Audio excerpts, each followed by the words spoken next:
Adrian Veras, the 32-year-old billionaire CEO of Veras Global, wasn't the type to be pushed into anything, except this time. For the first time in years, he had lost control of his own future. His grandfather's final wish was simple. To keep the Veras legacy alive, you must marry the daughter of the family we owe everything to. A business alliance, a strategic bond, a merger disguised as marriage, everything Adrian despised. He didn't believe in emotions. He didn't believe in fairy tales. And he definitely didn't believe a stranger could ever matter to him. So the morning of the wedding, he walked through the gilded marble halls with a cold face and eyes that revealed nothing but resignation. He didn't even know the girl's name. Only that she came from a humble family his grandfather once helped. She's quiet, obedient, perfect for a marriage of convenience, his aunt had said.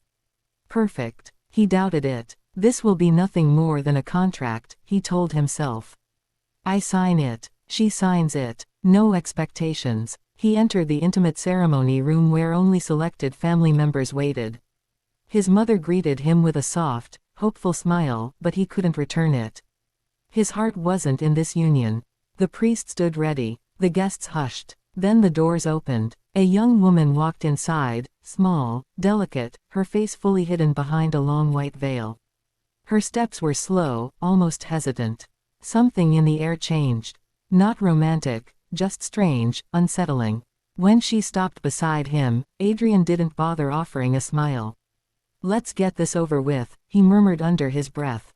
The girl flinched. He pretended not to notice. The ceremony began, and Adrian only half listened, until the priest said, "Bride, please lift your veil." She raised her trembling hands. The room went silent. The veil fell, and Adrian stopped breathing, because standing before him wasn't just a stranger. It was the girl he once broke. The girl whose life he had destroyed without knowing. The girl he had spent years trying to forget. Her name hit him like thunder. Elara. Her soft brown eyes were brighter than he remembered, but filled with pain caused by him. Her lips parted, but no words came out. Adrian felt the ground tilt. She's the bride. How is this even possible? Memories stormed back. A rainy night. A broken scholarship application. A misunderstanding that cost her future. And Adrian, cold, stubborn, dismissive, had been the reason she vanished from his life. And now she was here.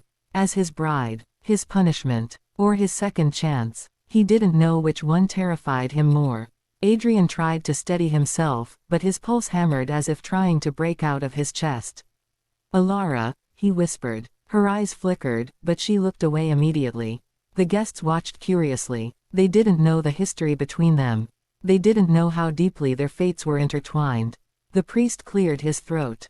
"Shall we continue?" Elara straightened her shoulders. "Yes," she said softly, polite but distant. Adrian swallowed the storm inside him.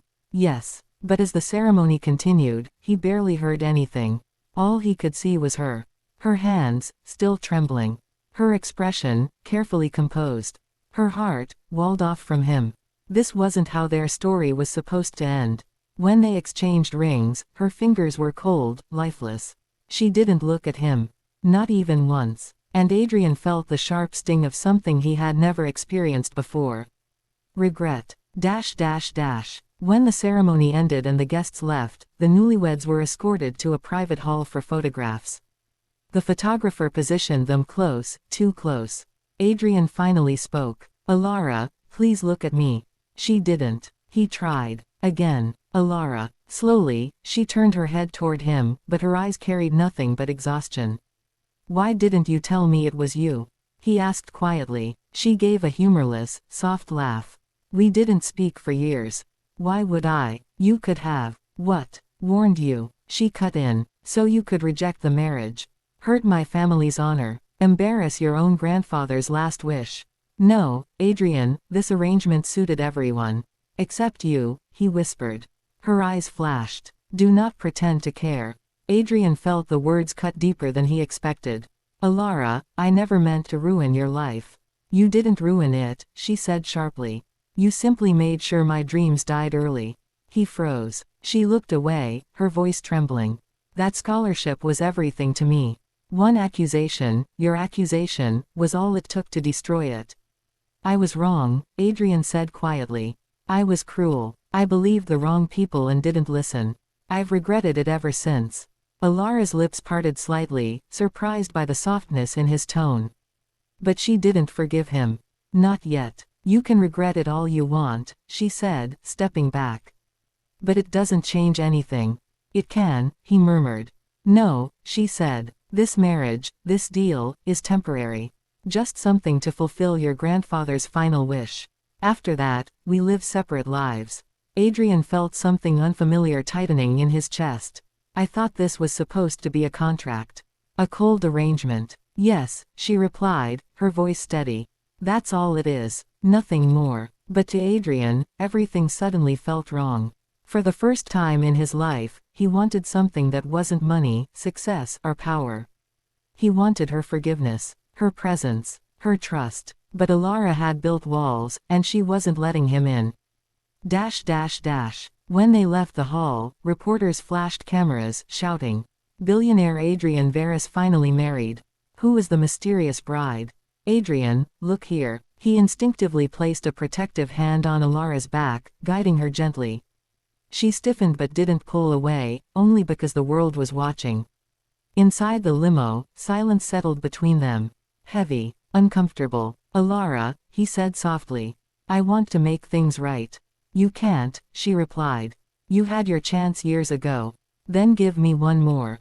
She turned her head and looked at him with cold, steady eyes. "This marriage is not a second chance," she whispered. "It's a duty, nothing more." For a moment, Adrian couldn't speak. The girl he once dismissed had turned into a woman strong enough to dismiss him. And he felt it. The sting, the guilt, the longing. He realized something painful. He was falling for her. And she felt nothing for him. That night, when they arrived at his mansion, Elara paused at the entrance. "I'll take the guest room," she said quietly. Adrian's jaw tightened. "You're my wife." "Only legally," she replied. "And only because fate has a twisted sense of humor." "Elara, good night, Adrian." She walked away, her white gown whispering against the marble floors. Adrian stayed frozen, watching her disappear down the corridor. In that moment, he made a silent promise to himself. He would win back the girl he once broke. Even if she hated him now. Because the moment her veil fell, the moment her face returned to his life, Adrian realized something that terrified him. This arranged marriage wasn't the end. It was the beginning.